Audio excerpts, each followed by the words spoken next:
அனைவருக்கும் வணக்கம். நம்ம எதிர்நீச்சல் சீரியல்ல என்னெல்லாம் சுவாரஸ்யமான விஷயங்கள் நடக்க போகுதுன்னு பார்க்கலாம் வாங்க.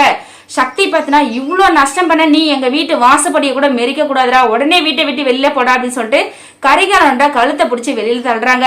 அப்பதான் குணேஷன் பாத்தீங்கன்னா, ஏ சக்தி என்னப்பா, எதுக்காகப்பா நீ அவனை வீட்டை விட்டு வெளில துரத்துற? அவனா நஷ்டம் பண்ணா, என்ன நஷ்டம் இது பண்ண, நீங்க யாரும் இந்த வீட்டுல இருக்கக்கூடாது, முதல்ல நீங்க இந்த வீட்டை விட்டு வெளில போங்க அப்படின்னு சொல்லிட்டு குணேஸ்வரன் பாத்தீங்கன்னா இந்த கரிகாலனுக்கு சப்போர்ட் பண்ணி வீட்டுல இருக்கிற தம்பிங்களை எல்லாரையும் வெளியில துரத்தணும்னு சொல்லிட்டு பிளான் போட்டுட்டு இருக்காரு. ஏன்னா என்னை எதிர்த்து இந்த மொய் விருந்து ஃபங்க்ஷனை நீங்க நடத்துறேன்னு சொல்லிட்டு இருக்கீங்களா, அதுக்கு தாண்டா இது முதற்படி அப்படின்னு சொல்லிட்டு இந்த குணேஸ்வரன் சொல்றாரு. உடனே சக்தி பாத்தீங்கன்னா, அண்ணா வேணா, தப்பு மேல தப்பு பண்ற, எல்லா பணத்தையும் ஆட்டையை போட்டுட்டு இவனுக்கு நீ சப்போர்ட் பண்ற, அப்ப நீ நினைச்ச மாதிரி இவனுக்கு பின்னாடி நீ தான் இருக்கிறியா, அந்த காசை எல்லாத்தையுமே நீ தான் ஆட்டையை போட சொன்னியா அப்படின்னு சொல்லிட்டு சக்தி பாத்தீங்கன்னா நறுக்குன்னு கேள்வி கேட்டாரு. உடனே கோவப்பட்ட குணேஷன் வந்து, இங்க பாடுறா, இந்த கரிகாலன் இங்க தான் இருப்பான், அவன் என்னோட ஆளு, போட்டா நீங்க வீட்டு விட்டு போங்க, அதை பத்தி எனக்கு கவலை இல்லை அப்படின்னு சொல்லிட்டு குணேஸ்வரன் சொல்றாரு. என்ன நடக்க போகுதுன்னு சொல்லிட்டு வெயிட் பண்ணி பார்க்கலாம். தேங்க்யூ.